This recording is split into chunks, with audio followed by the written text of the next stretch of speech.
Stop before you scroll, breathe. Because what I'm about to tell you will sting first, then expose everything you've never understood about money, power, and why you've been stuck for so long. Let me ask you something brutally simple. Stop lying to yourself. You're not stuck because life is unfair. You're stuck because you still play a fair game in a world built for predators. If that question hit you a little too hard, then this video is for you. Because deep inside, you already know the truth. Something isn't adding up in your life, and you can feel it. You work harder. You care more. You try to be good, consistent, loyal, patient. And yet somehow, the world moves faster for people who don't even try as much as you do. But here's your click confirmation, the half answer. You stay broke because you've been trained to play the game the exact way winners need you to play it. Money isn't earned, it's taken. And the people taking it don't care about fairness. They care about leverage. They told you hard work brings success. They told you kindness brings opportunity. They told you consistency guarantees results. They told you loyalty earns rewards. And you believed it, because the world teaches you to worship rules while the winners rewrite them in silence. Here's the part nobody ever dares to say. You're not broke because you're weak. You're broke because you were taught to follow principles that benefit everyone except you. Let that sink in. The wealthy don't work harder, they work colder. They don't chase money, they create leverage. They don't wait for chances, they manufacture conditions. They don't fear mistakes, they weaponize them. The difference between you and them was never effort. It was understanding. Now here comes the twist. The system doesn't punish you for being good. It punishes you for being naive. Big difference. You weren't broke because you were kind. You were broke because you believed kindness has currency in a world built on perception, alliances, and silent deals. You weren't broke because you worked hard. You were broke because you assumed hard work has value without positioning, visibility, or strategic timing. You weren't stuck because you lacked talent. You were stuck because you thought talent speaks for itself. In a world where illusions speak louder. And while you drown in feelings, someone colder is using your hesitation as their ladder. They were just more strategic, more aware, more ruthless in understanding how people truly behave, not how they pretend to behave. Think of the ones who got chosen over you. Think of the ones rewarded for half your effort. Think of the ones who jumped levels you've been grinding for years. Was it luck? Was it destiny? Was it magic? No doubt it was Machiavelli's oldest principle. Those who win never ask for permission. They create the circumstances that force the world to respond. While you were waiting for the right moment, they were creating it. While you worried about being liked, they were building leverage. While you tried to be useful, they learned how to be necessary. And here's the darkest truth of all. The system benefits the most from people like you staying exactly where you are. The patient ones, the hopeful ones, the believers, the rule followers, the ones who do everything right and still get nothing in return. But the moment you see this, everything inside you starts to shift. You stop asking why life is unfair, and you start asking who designed the unfairness in the first place. You stop seeking comfort, and you start seeking clarity. You stop trying to fit the mold, and you start breaking it. That's when the real transformation begins. Not when you make more money, not when you gain more skills, but when you finally understand the game you've been trapped in. Now listen carefully, because this part is important. The real reason you stay broke goes deeper than the system, deeper than your upbringing, deeper than your beliefs. It starts inside you, quiet, hidden, dangerous, a psychological trap you don't even realize you're stuck in. You want to know the real trap? The one inside you that keeps you broke even when you try everything? It's not laziness. It's not lack of opportunity. It's not your past. It's something far more dangerous. You're loyal to a life that's not loyal to you. Read that again. Somewhere along the line, someone trained you to stay comfortable with less, to tolerate situations that drain you, to normalize struggle as if struggle is a virtue, to admire sacrifice even when it destroys you. You became emotionally attached to the version of you that was surviving, even if that version was suffering, even if that version was sinking. That attachment became your prison, and here's the part you never noticed. Every time a chance for growth appears, your brain pulls you back toward the familiar. Not because it's good for you, but because it's known. The mind would rather repeat misery it understands than step into power it fears. The poor don't stay poor because of money. They stay poor because of psychological gravity. And that gravity has 3 chains. First chain, you fear attention.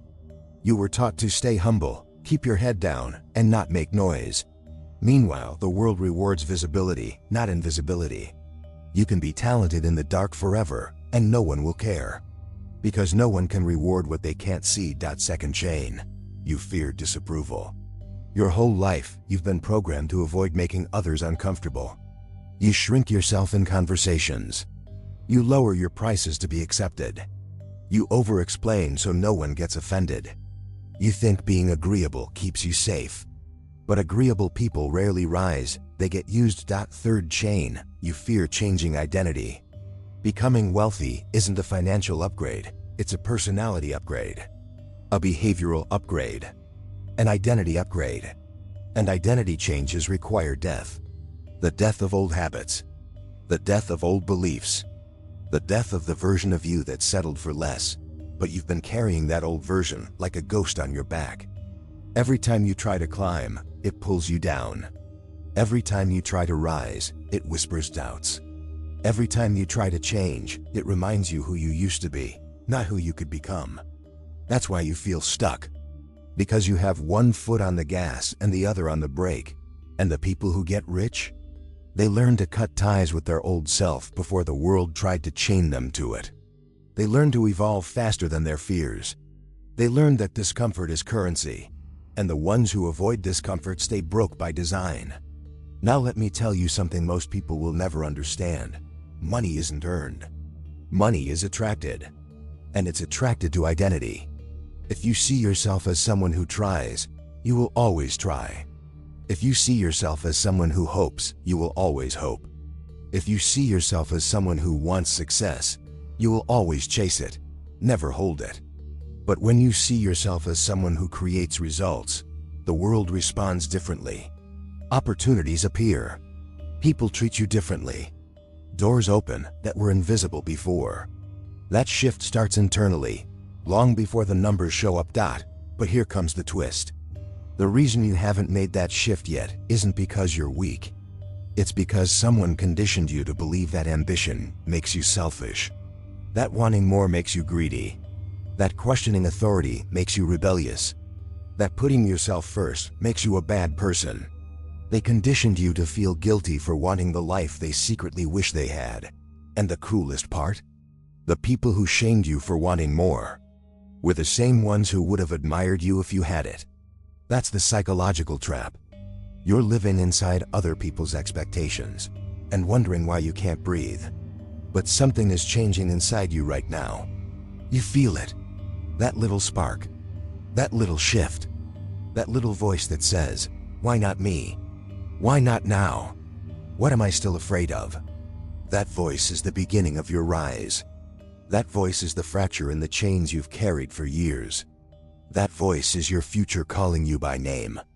But before you break free completely, there's one more layer. A darker layer. A hidden layer. The world doesn't reward the best. It rewards the most strategic.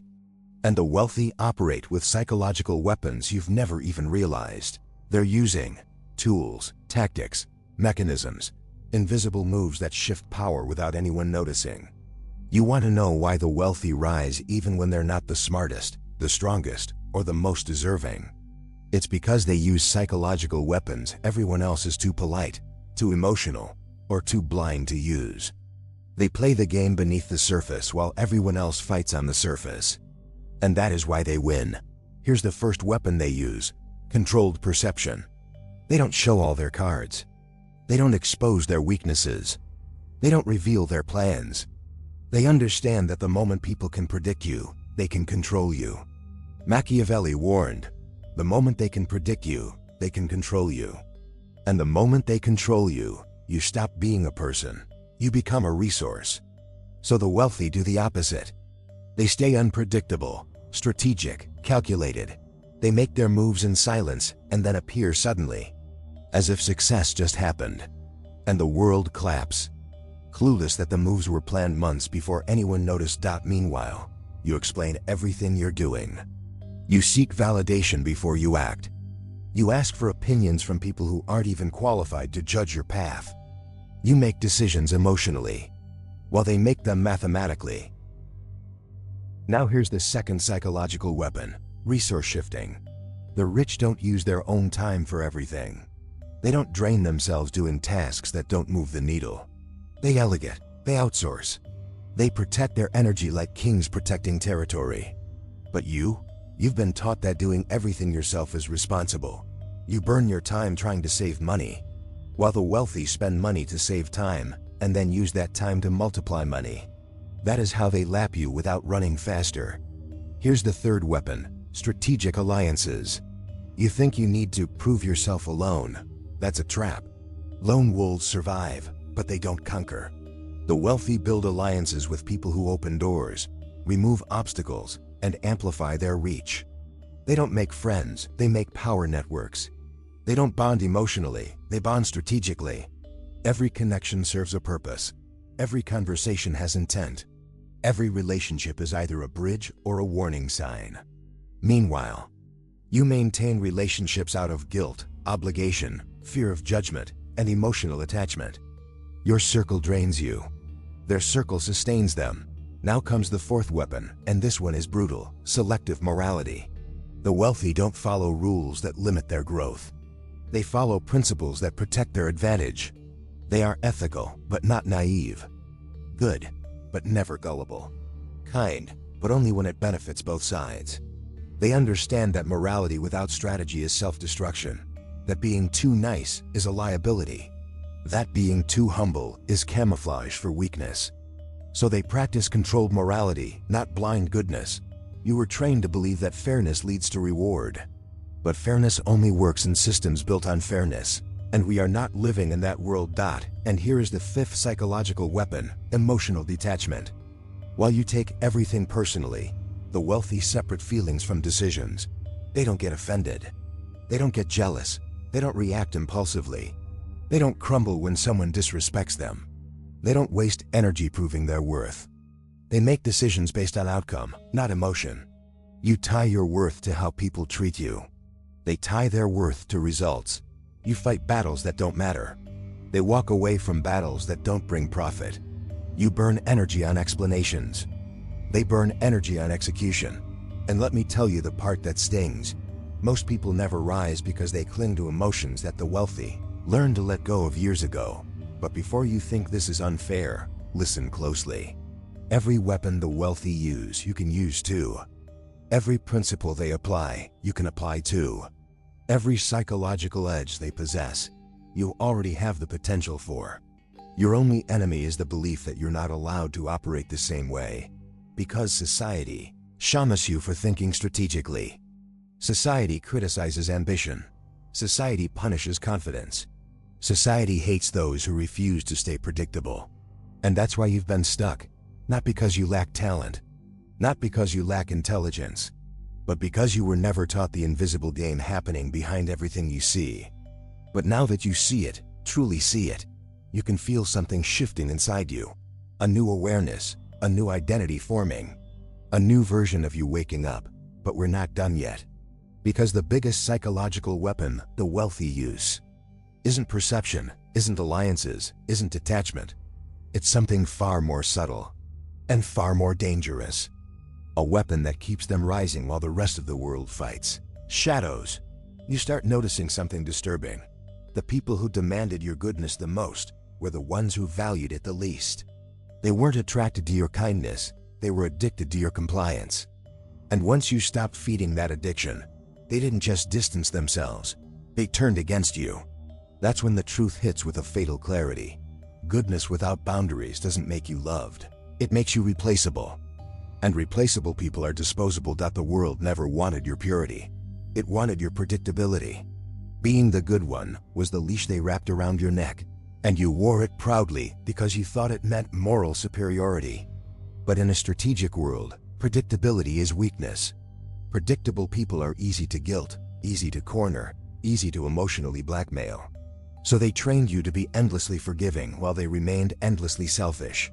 They wanted you patient so they could be careless. They wanted you understanding so they never had to change. And you blindly believed this was love. And here's the twist most people never see. The moment you stop being endlessly available is the moment the mask falls off theirs. Suddenly you're cold, selfish, changed. But don't get fooled. Their problem isn't your change. Their problem is their loss of control. They're not mourning you. They're mourning the version of you they could exploit. They're grieving the servant you used to be. And that's when you understand a brutal Machiavellian principle. People don't hate losing you. They hate losing the benefits they got from you. But watch what happens next. When you start choosing yourself, something dark but powerful awakens in you. Not cruelty, not manipulation, clarity. You start seeing how many of your relationships were actually transactions disguised as affection. You start seeing how many apologies you accepted that were just rehearsed scripts. You start seeing how many people checked on you only to see whether you still played your role. Their disappointment becomes your liberation. Their distance becomes your detox. Their silence becomes your shield.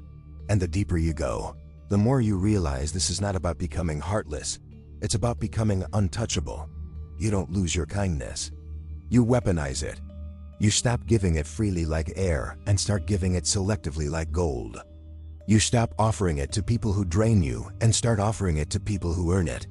Kindness becomes your strategy instead of your weakness.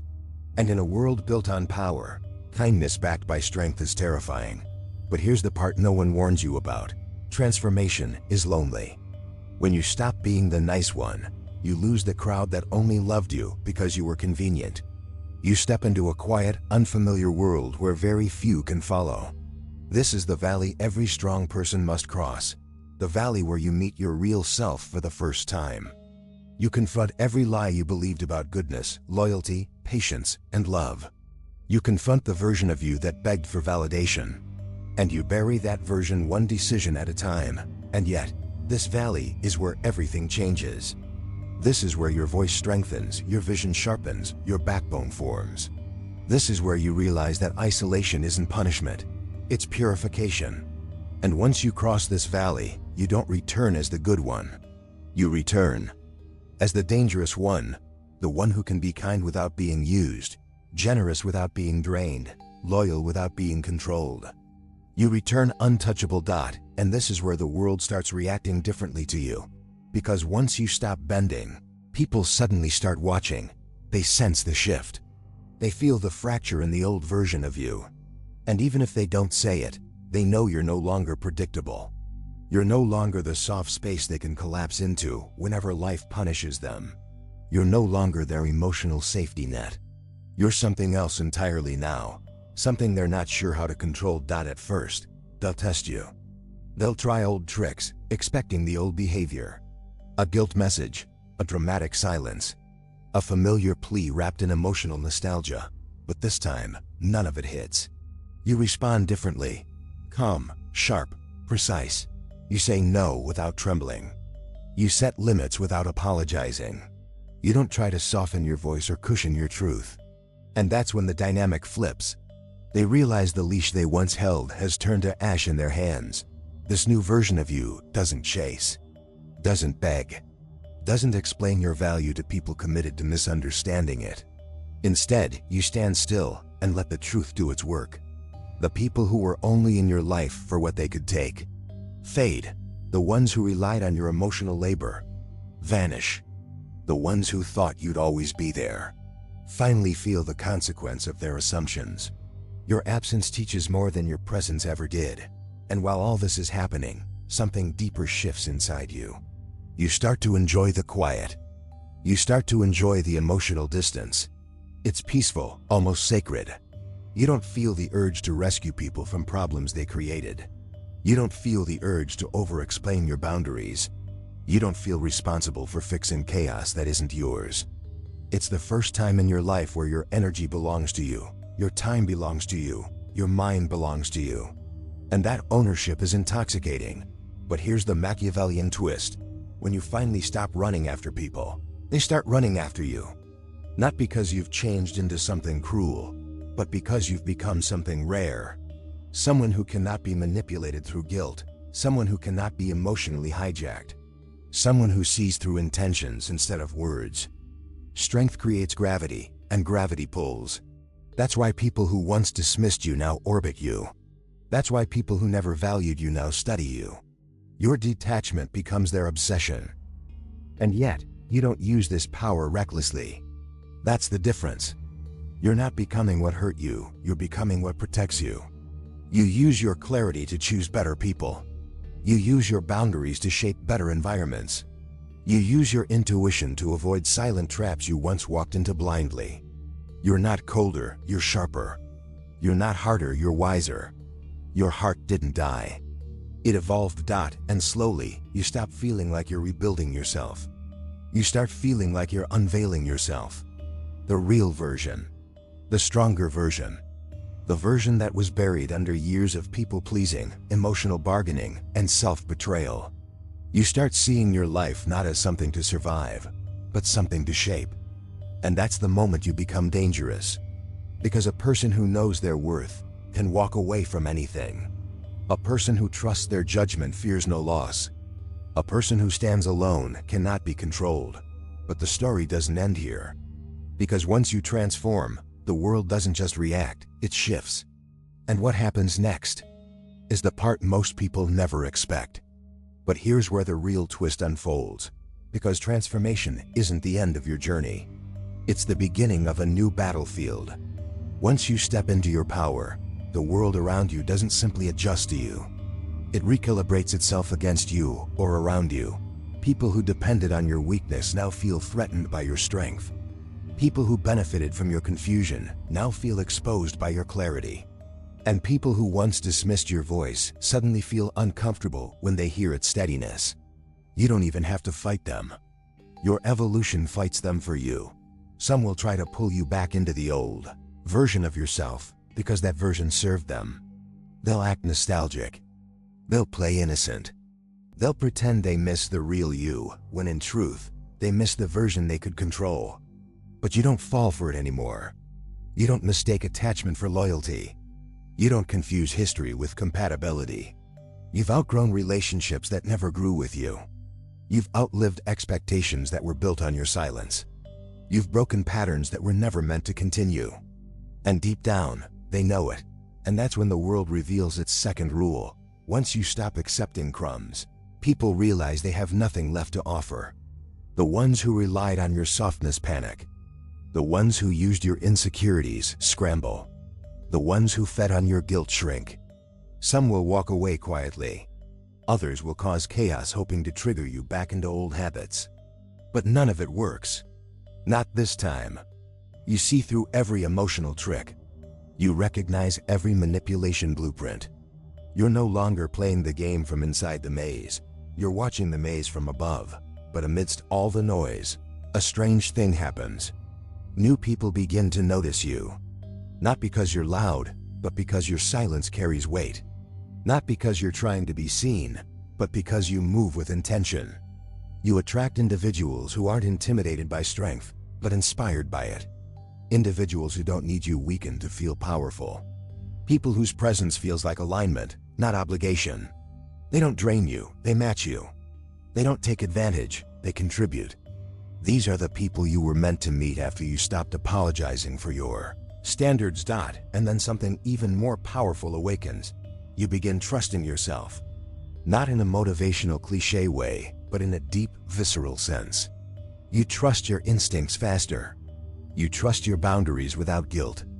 You trust your ability to walk away, recover, rebuild, and rise again. This self-trust becomes your shield, your filter, your currency.